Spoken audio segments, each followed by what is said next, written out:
मैं रहता हूं उस आर्यावर्त में जहां होता है मान जीवन अधिकारों का, जिस धरा पर खिलता है जीवन जहां होता है सम्मान मानवता का, मानवाधिकारों का।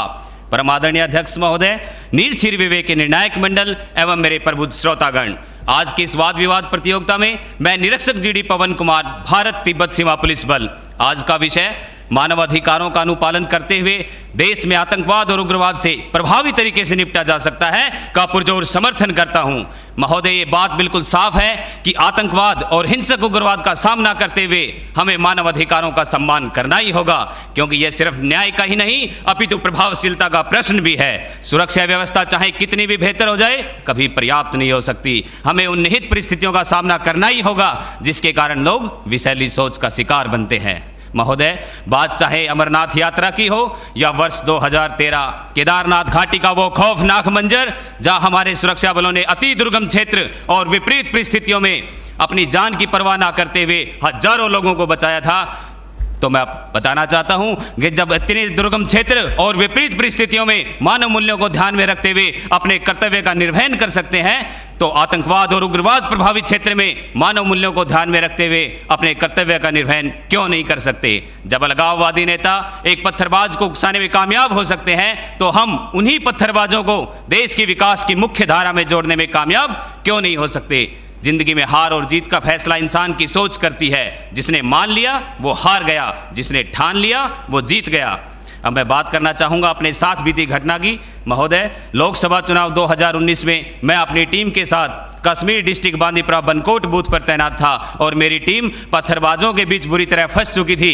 हालात बहुत बेकाबू हो चुके थे। रात्रि 8 बजे का समय था और पत्थरबाज हमारे ऊपर पत्थरों की मूसलाधार बारिश कर रहे थे, और इस स्थिति में भी हमने उनके मानव मूल्यों की रक्षा और अपने कुशल प्रशिक्षण का परिचय देते हुए अपनी टीम को वहां से सुरक्षित निकाला, लेकिन मानवाधिकार को आड़े नहीं आने दिया। आपने हमारे सीआरपीएफ जवानों का वीडियो तो देखा ही है, जो एक रास्ते से गुजरते हैं और स्थानीय जनता द्वारा उन्हें लात गुस्से और हेलमेट से पीटने का सामना करना पड़ता है। महोदय, प्रशिक्षण की भट्ठी में तपकर इतना लोहा बन चुके होते हैं कि इस प्रकार की स्थिति में भी मानवाधिकार का उल्लंघन नहीं करते। पठानकोट, बालाकोट और उड़ी सर्जिकल स्ट्राइक के दौरान जहां हमारे सैन्य बलों ने अपने शौर्य और पराक्रम का परिचय देते हुए आतंकियों को उन्हीं की भाषा में जवाब देकर धूल चटा दी और मानवाधिकार कहीं आड़े नहीं आया। हमारे सुरक्षा बल प्रभावी ढंग से अपना कार्य कर रहे हैं। बात चाहे दक्षिण सूडान के गृह युद्ध में फंसे भारतीयों को सुरक्षित निकालने की हो, या वर्ष 2014 जम्मू कश्मीर बाढ़ में फंसे लोगों को बचाने की हो, या फिर उत्तराखंड केरल बाढ़ राहत कार्य की हो, हमारे सुरक्षा बलों ने अपनी प्रत्येक जिम्मेदारी को मानव मूल्य और राष्ट्रहित को ध्यान में रखते हुए बखूबी निभाया है।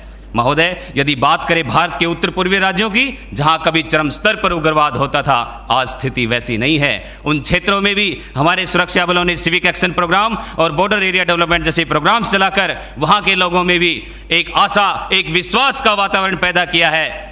और हमारे साथी बंदूक की गोली से सही और गलत का फैसला करने की बात करते हैं, तो मैं बताना चाहता हूं कि बंदूक से निकली गोली किसी का भी सीना चीर सकती है और मुख से निकली मीठी बोली किसी भी आवाम का दिल जीत सकती है।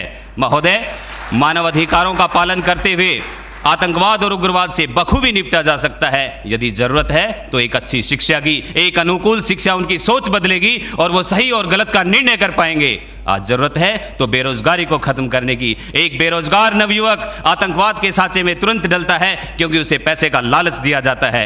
आज जरूरत है तो टेरर फंडिंग को रोकने की, साइबर क्राइम को रोकने की, दुनिया भर में पनप रहे ध्रुवीकरण और नस्ल विशेष के प्रति द्वेष और नफरत की बोली पर लगाम लगाने की। हमें धर्म और जाति के ऊपर इंसानियत को रखना ही होगा।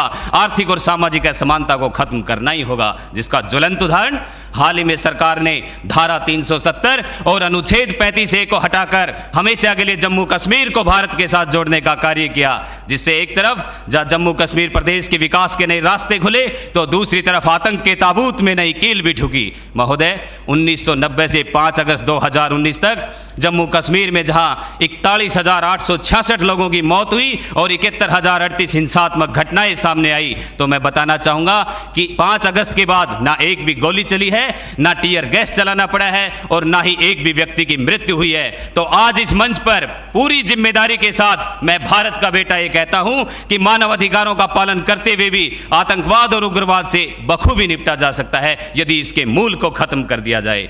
तो आइए एक पहल करें, एक दूसरे के अधिकारों को संरक्षित करने की, एक दूसरे के विचारों को समझने की और सहभागिता की एक पहल विस्तृत सोच की और मानवाधिकार की करें। जय हिंद, जय भारत।